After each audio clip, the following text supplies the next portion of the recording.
se compadeció de ella y curó a los enfermos.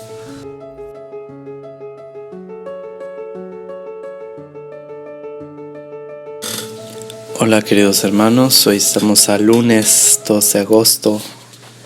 Vamos a escuchar este evangelio que es de San Mateo, capítulo 14, versículos 13 al 21. Escuchemos. Del Santo Evangelio según San Mateo. Gloria a ti, Señor.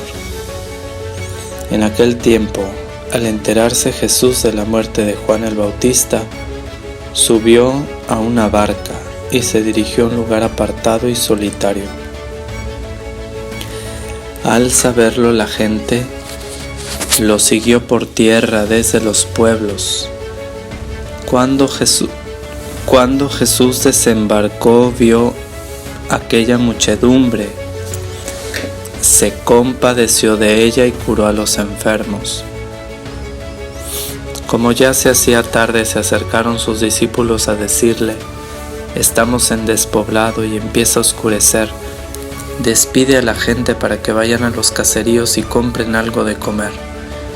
Pero Jesús les replicó: no hace falta que vayan, denles ustedes de comer. Ellos le contestaron: no tenemos aquí más que 5 panes y 2 pescados. Él les dijo: tráiganmelos. Luego mandó que la gente se sentara sobre el pasto. Tomó los 5 panes y los 2 pescados y mirando al cielo pronunció una bendición. Partió los panes y se los dio a los discípulos para que los distribuyeran a la gente. Todos comieron hasta saciarse, y con los pedazos que habían sobrado se llenaron 12 canastos. Los que comieron eran unos 5,000 hombres, sin contar a las mujeres y a los niños. Palabra del Señor. Gloria a ti, Señor Jesús. Pues bien, queridos hermanos, ayer escuchamos el Evangelio de San Juan, que era la continuación, pues obviamente no siempre es la continuación, era la continuación del domingo que le antecedía, puesto que ese domingo que antecedía el de ayer trataba de la multiplicación de los panes precisamente, pero en el Evangelio de San Juan, hoy la escuchamos en el Evangelio de San Mateo.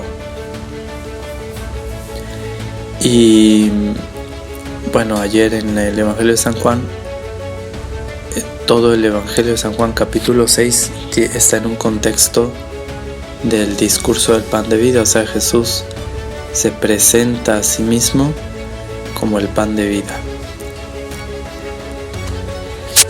Aquí San Mateo vemos como primero Jesús se entera de la muerte de Juan el Bautista.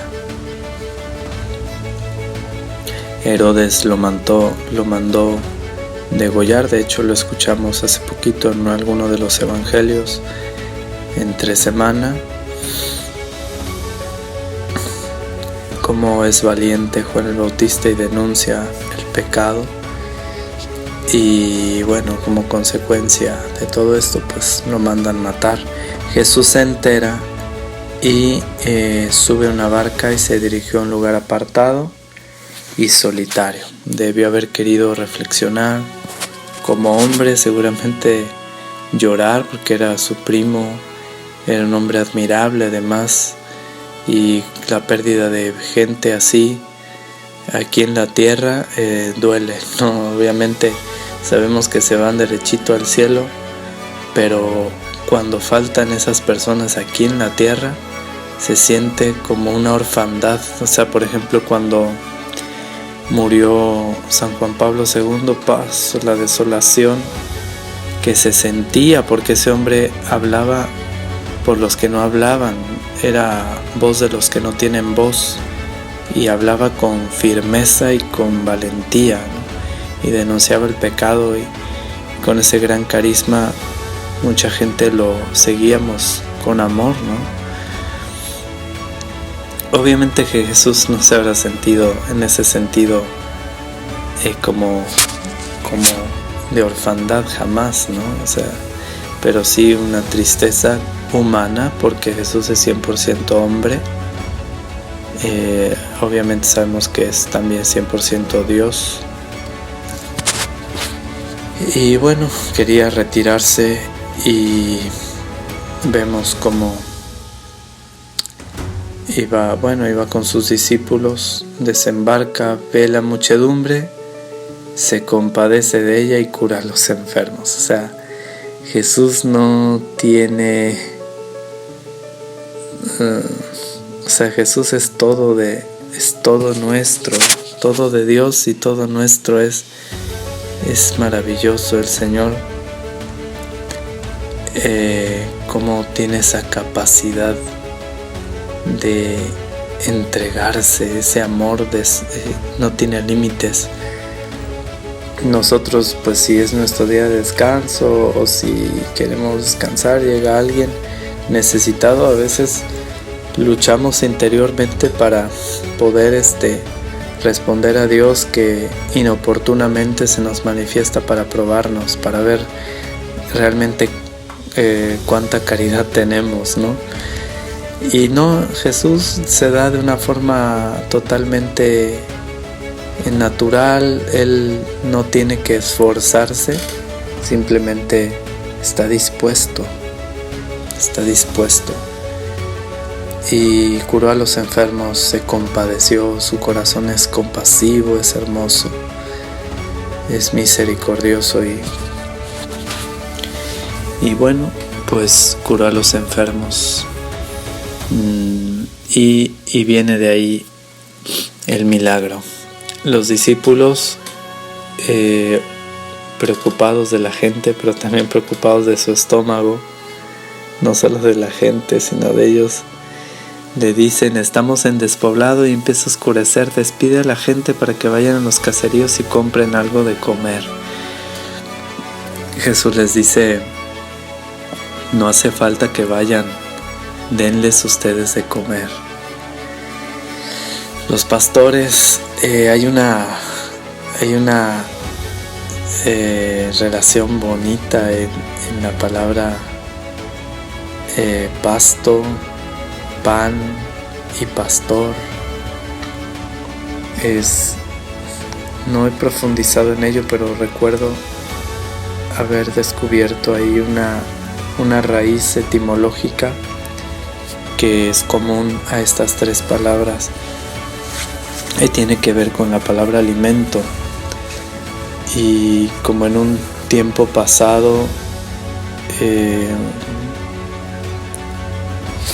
a la vez verbo, y es una combinación que viene significando como la palabra pasto, alimentado, ¿no? El pastor vendría a ser el alimentador, y el pan también tiene que ver con el alimento. De hecho, para el judío, la palabra pan engloba todos los alimentos. Hay una oración muy bonita que el padre Rafael Orozco, un sacerdote ya jubilado, hace muy comúnmente para bendecir los alimentos, y que dice que los judíos la hacen, y que de hecho es tan antigua que Jesús mismo seguramente la hizo,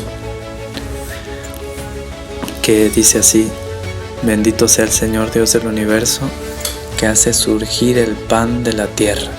Y ya, y con eso bendices, o sea, porque estás bendiciendo a Dios, es decir bien de Dios por el pan, agradecerle por el pan, que hace surgir el pan de la tierra. Pero con la palabra pan estás abarcando todo el alimento, todo el alimento que está en la mesa, porque la palabra pan para el judío también puede tener ese significado de alimento. Entonces, bueno, Jesús les dice: denles ustedes de comer. Ustedes serán alimentadores, serán pastores